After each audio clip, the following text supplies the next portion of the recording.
সেইটা বলবার জন্য আজকে আমার এখানে আসা। আশা করি এটাকে আপনারা একটু গুরুত্ব দেবেন। মানে অন্যান্য রাজনৈতিক কর্মসূচির বাইরেও, রাজনৈতিক কর্মসূচি হলে আমি কালকেই বলে দিতাম মিটিং থেকে, কিন্তু এটা সরকারি কর্মসূচি। আগেও আপনারা দেখেছেন যে আমরা দুয়ারে সরকার প্রকল্প করেছি এবং দুয়ারে সরকার প্রকল্পে আমাদের প্রায় 10 কোটি মানুষ অংশগ্রহণ করেছেন এবং তাদের 90% কাজ কমপ্লিট হয়েছে,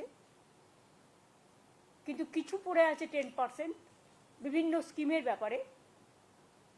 সেই স্কিমে যারা অ্যাপ্লাই অলরেডি করেছেন তাদেরটা আমরা ডিসেম্বর মাস থেকে শুরু করব, বিশেষ করে যেগুলো আমরা করতে পারি, যেমন লক্ষ্মীর ভাণ্ডার বা এই টাইপের কিছু স্কিম। এবারে আমরা যেটা করব, দুয়ারে সরকারে আমরা দেখেছি প্রচুর মানুষ এসছেন, প্রায় 10 কোটি মানুষ, এবং তারা কিন্তু অনেক কাজ পেয়েছেন। একেবারে কাস্ট সার্টিফিকেট থেকে শুরু করে, লক্ষ্মীর ভাণ্ডার থেকে শুরু করে, কৃষিজীবী মানুষদের, ছাত্রছাত্রীদের অনেকটাই আমরা চেষ্টা করেছি করতে। এবারে আমরা একটা প্রোগ্রাম নিচ্ছি, যেটা আমরা চিফ সেক্রেটারি, আমি এবং ডিজি পুলিশ আছেন। এই প্রোগ্রামটার নাম হবে আমাদের পাড়া আমাদের সমাধান। মনে রাখবেন, গভর্নমেন্টের সব ডিপার্টমেন্ট মিলে যে বড় বড় কাজগুলো করে, সেই কাজগুলো যেমন চলছে, যা চলছে সেগুলো চলবে। পয়সা যতটা জোগাড় করতে পারবো সেই হিসেবে চলবে। এখন তো 100 দিনের কাজের টাকাও বন্ধ, গ্রামীণ আবাস যোজনার টাকাও বন্ধ, গ্রামীণ রাস্তার টাকাও বন্ধ। গত 24-এর ইলেকশনে আমি দেখেছিলাম বিজেপির অনেকগুলো প্রচার করেছিল টিভিতে, জল মিশন, জল জীবন, অনেক ছবি দেখিয়েছিল, আমি নিজে দেখেছিলাম অ্যাডগুলো। যদিও সেখানে 90% টাকা আমাদের দিতে হয়, মানে পুরো মেনটেনেন্স আমাদের করতে হয়, ল্যান্ড আমাদের দিতে হয়, পাইপ আমাদের নিয়ে যেতে হয়, তা সত্ত্বেও আমাদের 60% টাকাও দিতে হয়, ওরা মাত্র 40% দেয়। এবং তার মধ্যে মেনটেনেন্স ধরা নেই, তার মধ্যে ল্যান্ডের দাম ধরা নেই, তার মধ্যে কিছুই ধরা নেই। কিন্তু সেই টাকাটাও বন্ধ করে দিয়েছে। যেটা আমাদের জল স্বপ্ন প্রকল্প, যেটা আমরা মানুষকে বলেছিলাম পৌঁছে দেবো সবটা, আমরা প্রায় 98 লক্ষ মানুষের বাড়িতে বাড়িতে জল, নলবাহিত জল পৌঁছতে পেরেছি। কিন্তু এখনো অনেক জায়গায় পাইপ পড়ে আছে। কিন্তু যেহেতু টোটাল ফান্ডটা গভর্নমেন্ট অফ ইন্ডিয়া বন্ধ করে দিয়েছে, তাই আমরা জমি দেওয়া সত্ত্বেও, আমরা পাইপ ফেলা সত্ত্বেও, আমরা আমাদের টাকা দেওয়া সত্ত্বেও সেই কাজটা এখন আটকে আছে। এখন আমাদের প্রায় 94টা সোশ্যাল স্কিম চালাতে হয়। আমাদের 100 দিনের কাজের বদলে কর্মশ্রী হয়েছে। আমি আপনাদের আগেই বলেছি প্রায় 75 লক্ষ জব কার্ড হোল্ডারদের আমরা কাজ দিয়েছি। এছাড়াও আরও যে স্কিম আছে, লক্ষ্মীর ভাণ্ডার বলুন, কৃষক বন্ধু বলুন, সবুজ সাথী বলুন, তরুণের স্বপ্ন বলুন, ঐক্যশ্রী বলুন, শিক্ষাশ্রী বলুন, মেধাশ্রী বলুন, সবুজশ্রী বলুন, 94টা স্কিম গভর্নমেন্টের আছে। এই টোটালটাই আমরা চালাই। স্বাস্থ্য সাথী থেকে শুরু করে, বিনা পয়সায় রেশন দেওয়া থেকে শুরু করে, আমরা সবটাই চালাই। কিন্তু আমাদের প্রায় 1,75,000 কোটি টাকার উপরে, এখন টাকাটা আরও বেড়েছে। সেন্ট্রাল গভর্নমেন্ট আমাদের টাকা আটকে রেখেছে, আমাদের দেয়নি, আমাদের পাওনা টাকা, বকেয়া টাকা। কিন্তু তা সত্ত্বেও বাংলার মানুষের আশীর্বাদের, শুভেচ্ছা এবং দোয়ায় বলতে পারেন আমরা চেষ্টা করছি কেন্দ্রীয় সরকারের বৈষম্য বঞ্চনা সত্ত্বেও মানুষের কাজ, মানুষের মুখের হাসি যেন কেউ কেড়ে নিতে না পারে। দুয়ারে সরকারে আমরা দেখেছিলাম আগে মানুষকে এখানে ওখানে ঘুরে বেড়াতে হতো, কিন্তু দুয়ারে সরকারে অনেক মানুষ নিজে আসতেন এবং নিজের কথাটা বলতে পারতেন। অনেক সুযোগ আমরা দুয়ারে সরকার থেকে অনেক মানুষের কাছে পৌঁছাতে পেরেছি। সেই জন্য দুয়ারে সরকারে যারা পার্টিসিপেট করেছিলেন, অফিসার সহ, সরকারি কর্মচারী সহ, বিডিও, এসডিও, ডিএম, আইসি, ওসি, এসপি, অ্যাডিশনাল এসপি সহ, ডিএসপি সবাই সহ, সাধারণ মানুষও যারা এসছিলেন তাদের কাছে আমরা কৃতজ্ঞতা জানাচ্ছি। আমরা অনেক সময় দেখি ছোট ছোট পাড়ায় হয়তো একটা কলের দরকার, হয়তো একটা ছোট্ট পাড়া তার একটা ছোট্ট গ্রামীণ রাস্তা অল্প করে করে দিলে তাকে কাদায় হাঁটতে হয় না। অনেক সময় আমরা বিদ্যুৎ পৌঁছেছি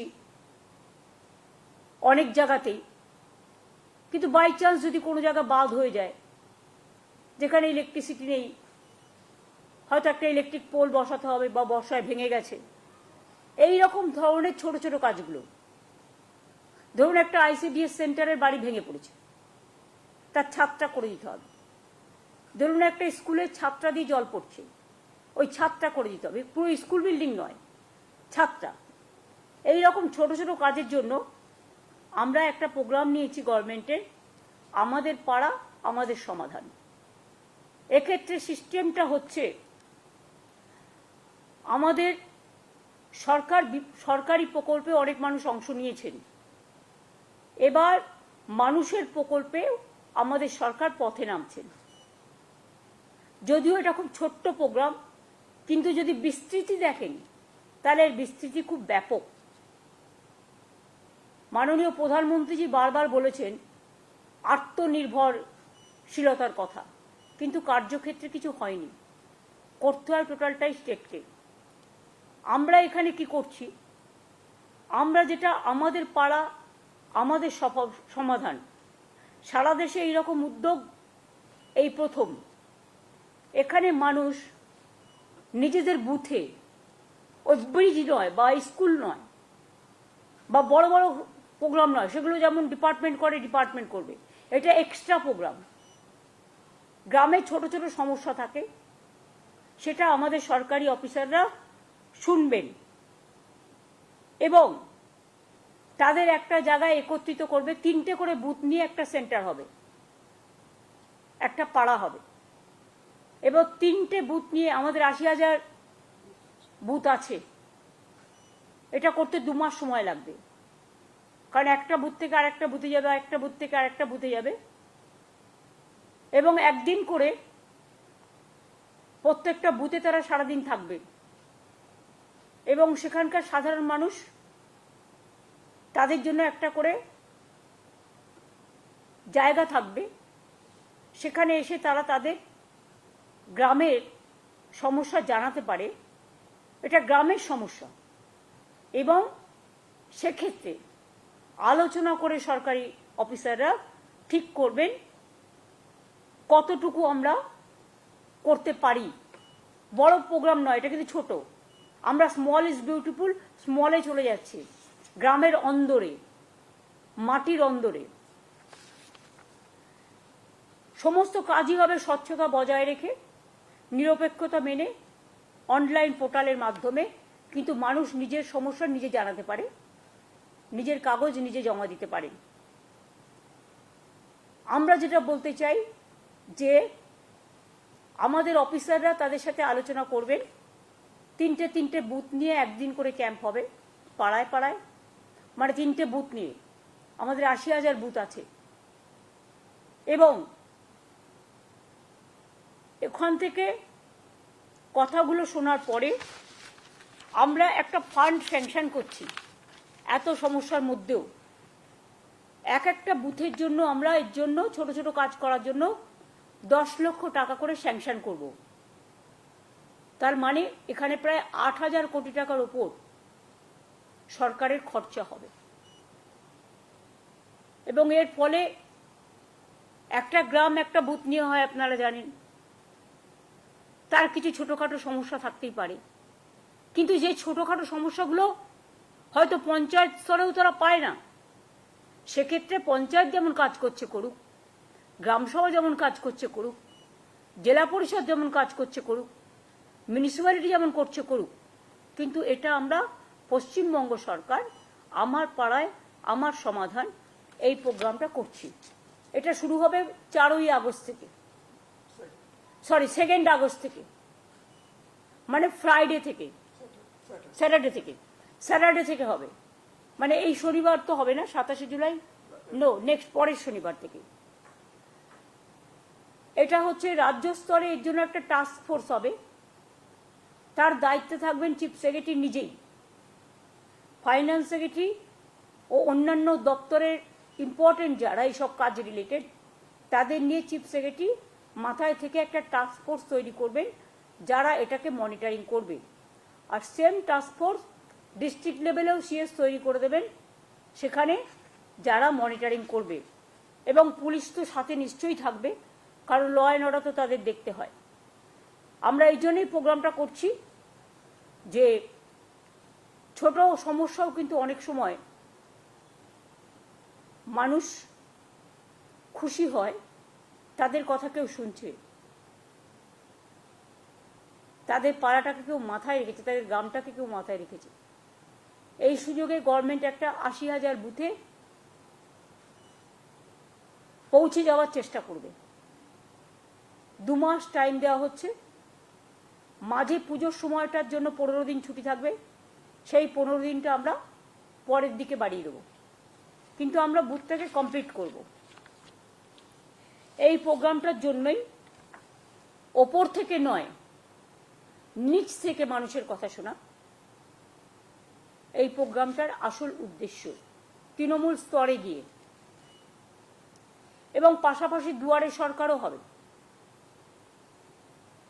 কেউ যদি দুয়ারে সরকারে নাম লিখিয়েছেন এখনো পাননি, যেটা আমরা করতে পারি, সেগুলো আমরা ডিসেম্বর জানুয়ারিতে করে দেবো। যেমন লক্ষ্মীর ভাণ্ডার সহ কিছু আছে, নতুন এসছে, কাস্ট সার্টিফিকেটের ব্যাপার আছে, কোর্টে কেস আছে আপনারা জানেন, এইসব নানা রকম টাইপের ছোটোখাটো কাজ আছে। এইটাই হচ্ছে মেন আমাদের প্রাথমিকতা, যে মানুষ নিজেকে নিয়ে গর্বিত করুক, গর্ব করুক, নিজেকে সম্মানিত করুন। সরকারের কাছে কাউকে পৌঁছতে হবে না, সরকার তাদের দরজায় পৌঁছে যাবে। আমরা দুয়ারে সরকার করেছি, আমরা দুয়ারে রেশন করার চেষ্টা করেছি, পাড়ায় পাড়ায় গিয়ে রেশন দেওয়া হচ্ছে।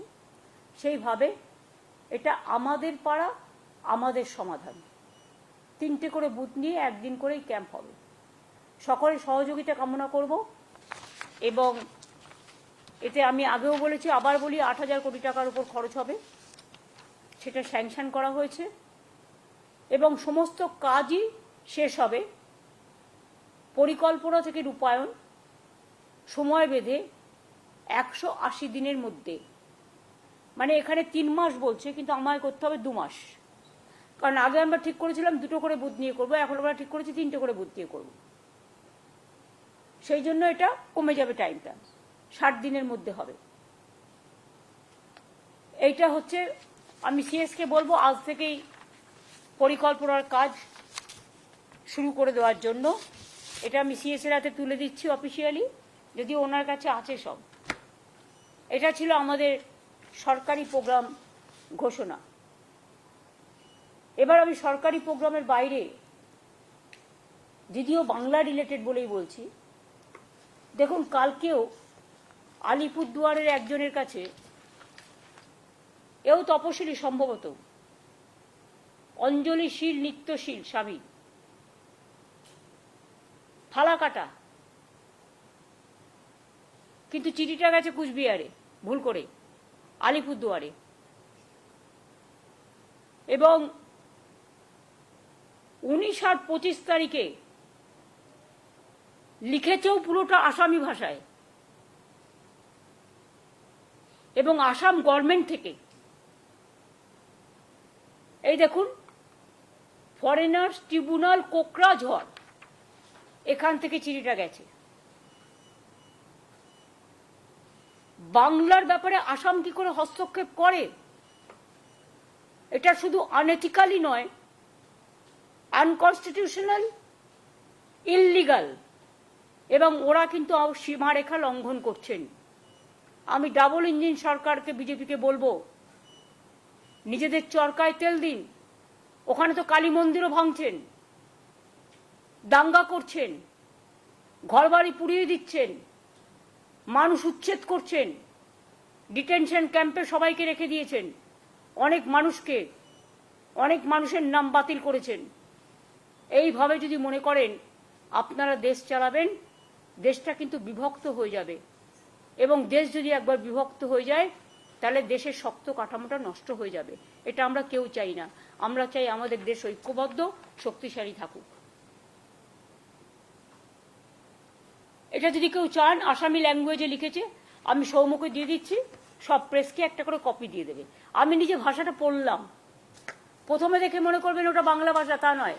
আসামি ভাষার সাথে বাংলা ভাষার কিছুটা মিল আছে, আমরা বুঝতে পারি, কিন্তু সবটা তো বুঝতে পারি না, কারণ সবটা সম্বন্ধে আমরা তো অভ্যস্ত নই। কিন্তু ডিটেলস ছুটিটা পড়ে আমি বুঝতে পারলাম লিখেছে আসামি ভাষায়। এবার দেখুন, বাংলাদেশ সাসপেক্ট করে আজকে আবার একটা চিঠি এসছে গভর্নমেন্ট অফ ইন্ডিয়া থেকে, হয় হরিয়ানা থেকে, হরিয়ানার গুরগাঁও থেকে, ডাবল ইঞ্জিন সরকার। সেখানে অনেকগুলো নাম দিয়ে বলা হচ্ছে, in all district Kolkata, district collector মানে ডিএমদের কাছে, মালদা জেলা, দক্ষিণ দিনাজপুর জেলা, উত্তর দিনাজপুর জেলা, নদিয়া জেলা, মুর্শিদাবাদ জেলা, কুচবিহার জেলা, উত্তর 24 পরগনা জেলা, এবং অল এসপিকেও বলা হয়েছে যে নামগুলো সব ভেরিফাই করে ইমিডিয়েট আমাদের জানাও, এমএইচ এর গাইডলাইন্স অনুযায়ী। এরা কি চাইছে, বাংলাটাকে দখল করতে নাকি?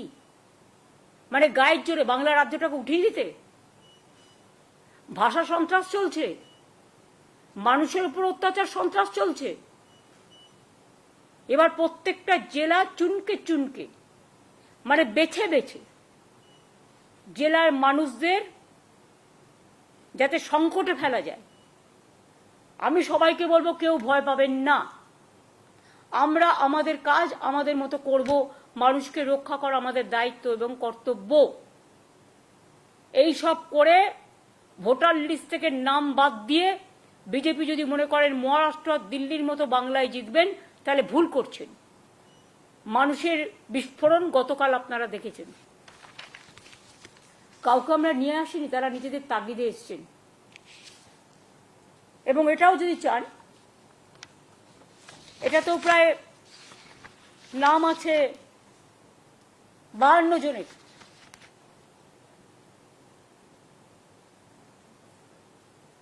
এটা যেহেতু সিক্রেট লেটার আপনাদের আমি দিচ্ছি না, কিন্তু আপনারা যদি দেখতে চান লিস্টটা আমি দেখিয়ে দিতে পারি, আমার কোনো প্রবলেম নেই।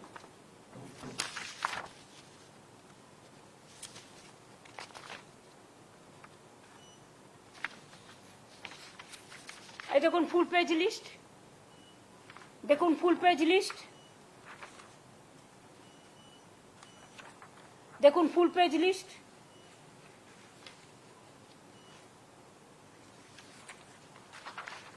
দেখুন ফুল পেজ লিস্ট, দেখুন ফুল পেজ লিস্ট,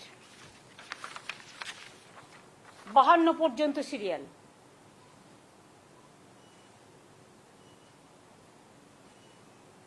এই যে জেলাগুলো বললাম, সেই জেলাগুলো সব ইনভলভ আছে। এবার আপনারা সাংবাদিক বন্ধুরা আমায় বলুন তো, আপনারা তো সব জায়গায় যান, এটা তো ইন্ডিয়ান সিটিজেনদের রাইট। ভারতবর্ষের যে কোনো প্রান্তে যে কোনো লোক যেতে পারে, কাজ করতে পারেন, রাইট টু ওয়ার্ক, এটা আমাদের সংবিধানে বলা আছে। আমাদের এখানেও যেমন 1.5 কোটি মানুষ কাজ করেন, তাছাড়াও সব স্টেটের মানুষ এখানে থাকেন, ব্যবসা করেন, কেউ ইন্ডাস্ট্রিতে আছেন। কই আমাদের এখানে তো প্রবলেম হয় না? তাহলে আমাদের রাজ্যের লোক যদি কোথাও কাজ করে, তাহলে বিজেপির প্রবলেমটা কোথায়? আর তারা যে নিজে থেকে গেছে তো তা নয়, তাদের স্কিল আছে বলে, ট্যালেন্ট আছে বলেই নিয়ে গেছে। গুজরাটের মানুষদের যখন 2টো প্লেনে করে শিকলবন্দি করে নিয়ে আসা হলো, এটা গুজরাটের মানুষকে অপমান করা নয়, তার অস্মিতাকে অসম্মান করা নয়?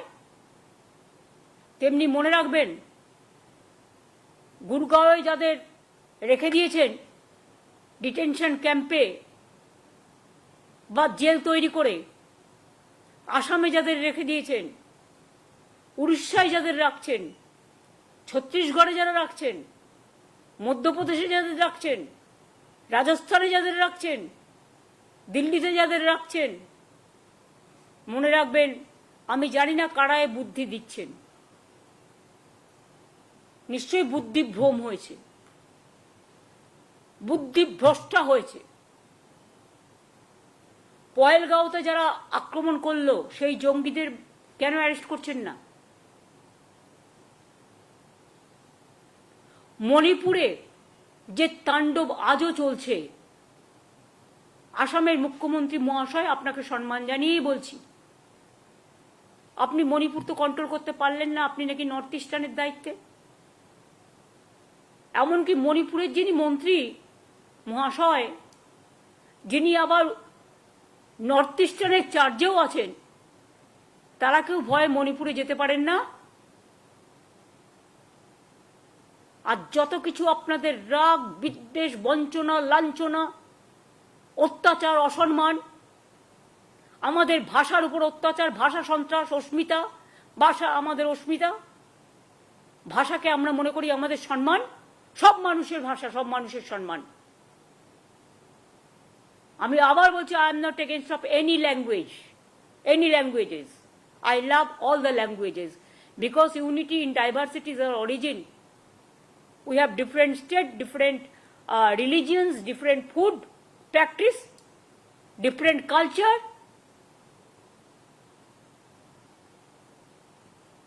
আমরা সবাই সবাইকে নিয়ে ভালো থাকি, এটাই ভারতবর্ষ। সারে জাহাঁ সে আচ্ছা হিন্দুস্তান হামারা। বৈচিত্র্যের মধ্যে ঐক্য।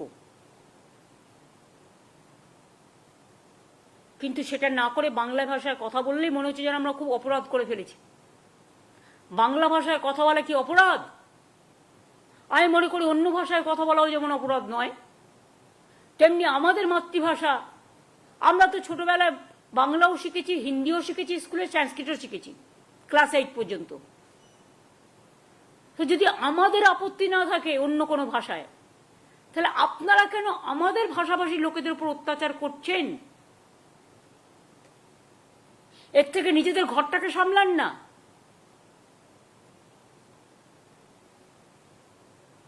ঘরে আগুন লাগলে জলে আগুন নেভাবেন কি করে? আগে তো ঘর সামলান। বাংলার দিকে তাকানোর দরকার নেই। বাংলা 1 নম্বরে আছে, বাংলা 1 নম্বরে থাকবে।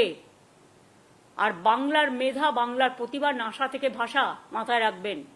হারবার্ড থেকে অক্সফোর্ড যান, গিয়ে ঘুরে আসুন।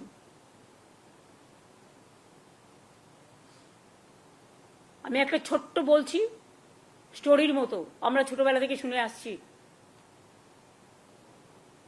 একবার মা দুর্গা, কার্তিক আর গণেশকে, যেহেতু আমাদের ন্যাশনাল ফেস্টিভ্যাল হয়, ইউনেস্কো ট্যাঞ্জিবল ইনট্যাঞ্জিবল হেরিটেজ পেয়েছে, যে মা দুর্গা বলছেন কার্তিক আর গণেশকে, দেখি কে আমাকে সারা পৃথিবী তাড়াতাড়ি ঘুরে আসতে পারে, এই রকম টাইপের। হয়তো কথাটা ঠিক নাও হতে পারে, আমার ছোটবেলার স্মরণ থেকে বলছি। তখন কার্তিক ময়ূরপঙ্খী নিয়ে, ময়ূর নিয়ে ঘুরে, তার বাহন নিয়ে ঘুরে বেড়ালো সারা পৃথিবী, কিন্তু গণেশ শুধু মাকে প্রদর্শন করলো। তখন মা বললেন, দেখলে তো, মাকে ঘোরা, মাকে নিয়ে ঘোরা, মাকে চারিপাশে ঘোরা মানে পৃথিবীকে ঘোরা। যেটা রবীন্দ্রনাথ ঠাকুরের ভাষায়, দেখিতে গিয়াছি পর্বতমালা, দেখিতে গিয়াছি সিন্ধু, দেখা হয় নাই চক্ষু মেলিয়া, ঘর হতে শুধু 2 পা ফেলিয়া, একটি ধানের শীষের ওপর একটি শিশির বিন্দু। এগুলো বাংলার অবদান, জাগরণের অবদান, জাতির অবদান। আমরা আজও গর্ব করে বলি, ন্যাশনাল সং লিখেছেন ইন্ডিয়ার বঙ্কিমচন্দ্র চট্টোপাধ্যায়, আর ন্যাশনাল আন্থেম লিখেছেন বিশ্বকবি রবীন্দ্রনাথ ঠাকুর। রামকৃষ্ণ বলুন, স্বামী বিবেকানন্দ বলুন, বিদ্যাসাগর বলুন, চিত্তরঞ্জন দাস বলুন, ক্ষুদিরাম, প্রফুল্ল চাকি, বিনয় বাদল, দীনেশ, মাতঙ্গিনী হাজরা, যাই বলুন না কেন, নেতাজি সুভাষচন্দ্র বোস, গান্ধীজিও খুব ভালোবাসতেন বাংলাকে, যদিও পোরবন্দরে তার জন্ম, গুজরাটে, কিন্তু তিনি যখন দাঙ্গা হচ্ছিল তখন তিনি বেলেঘাটায় গান্ধী ভবনে বসেছিলেন ফ্রিডম অ্যাট মিড নাইটের দিন। কেন জানেন? যাতে দেশ ভাগের পরে কোনো দাঙ্গা না হয়, দাঙ্গা সামলাবার জন্য। তো আমরা ভালোবাসতেন বলেই তো ছিলেন। বেলেঘাটায় গান্ধী ভবন আছে আমাদের। আমরা গান্ধীজিকে দেশের নেতা বলি, জাতির পিতা বলি। তখন কি ভাবি যে উনি কোন দেশ, কোন রাজ্যে জন্মেছিলেন? সেটা ভাবি না, আমরা ভাবি উনি জাতির পিতা। দেশের নেতা কেমন হয়? দেশকে যিনি ভালোবাসেন তিনি হয় দেশের নেতা।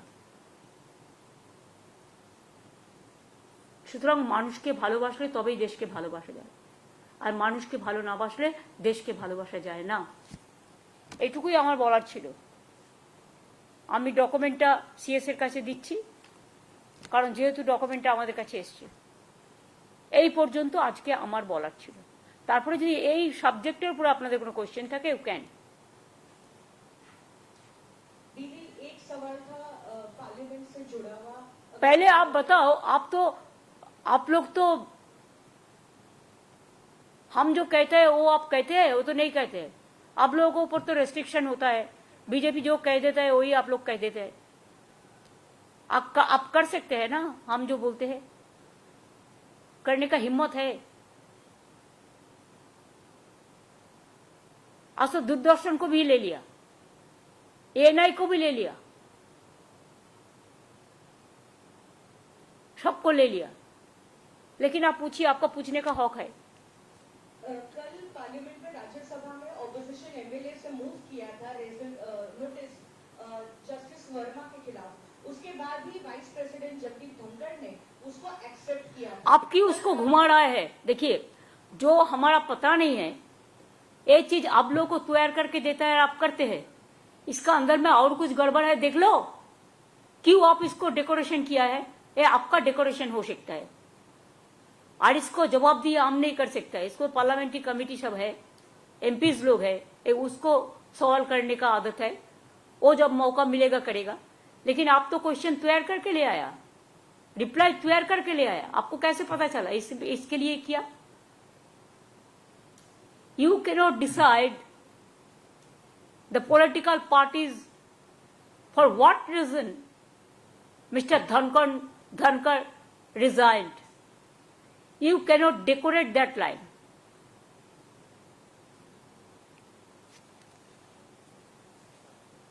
বাংলা ভাষা নিয়ে আপনি যেটা বলছেন, এক্ষেত্রে পার্লামেন্টে সেশন চলছে, সাংসদরা কি এই বিষয়টা নিয়ে কোনো মুভ করবেন?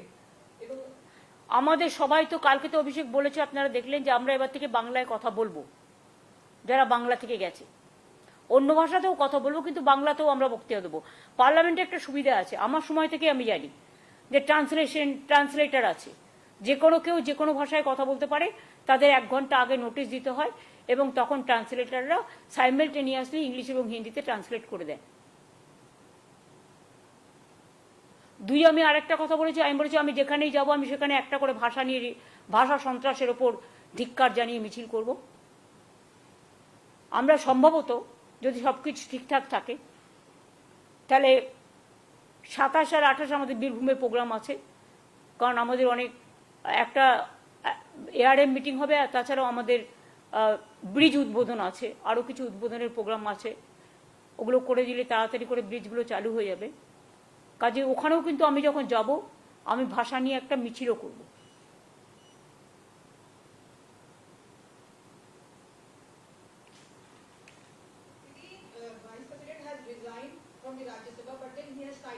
You are from ANI? You are from ANI? No, Dili from PTI. PTI, okay.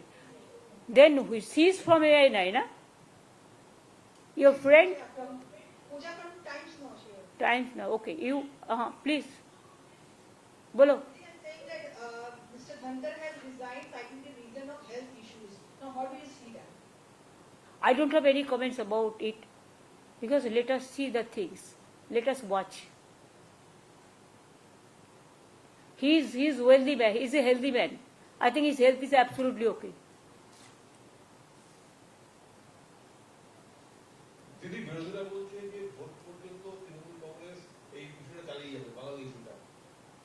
কেন ভোট পর্যন্ত, কেন সারা জীবন চালিয়ে যাবে?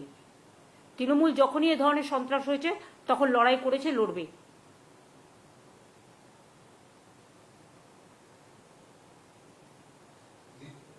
দিদি, আপনি বললেন যে অনেকের কাছে এরকম চিঠি এসেছে।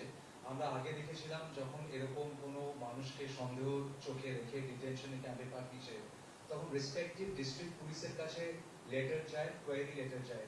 এখন কি সরকার থেকে কোনো স্ট্যান্ডার্ড ইনস্ট্রাকশন পুলিশের কাছে যাবে যে সরকারকে না জানিয়ে পুলিশ নিজেদের থেকে? তারা তো আগেই তাদের ভরে দিয়েছে, পরে তো আমরা জানতে পারছি, তখন আমাদের ইনফরমেশন আমরা দিয়ে দেবো। তাহলে এখানে যারা আছে তাদের সম্বন্ধেও এই কোয়ারি হবে তো? এখানে যে মানুষগুলো কাজ করে তাদের সম্বন্ধেও এই কোয়ারি যদি স্টার্ট করি আমরা, সেটা কি ভালো দেখাবে? আমি করতে চাই না, কারণ we respect each and everybody. একটা ভাষায় কথা বলা কারো অপরাধ নয়। আজকে সাউথ ইস্ট, পুরো এশিয়াতে বাংলা ভাষায় কথা বলার ভাষা হচ্ছে 2য় স্থানে, আর সারা পৃথিবীতে 5ম স্থানে। 30 কোটির বেশি মানুষ বাংলায় কথা বলে, এটা মাথায় রাখবেন পৃথিবীতে।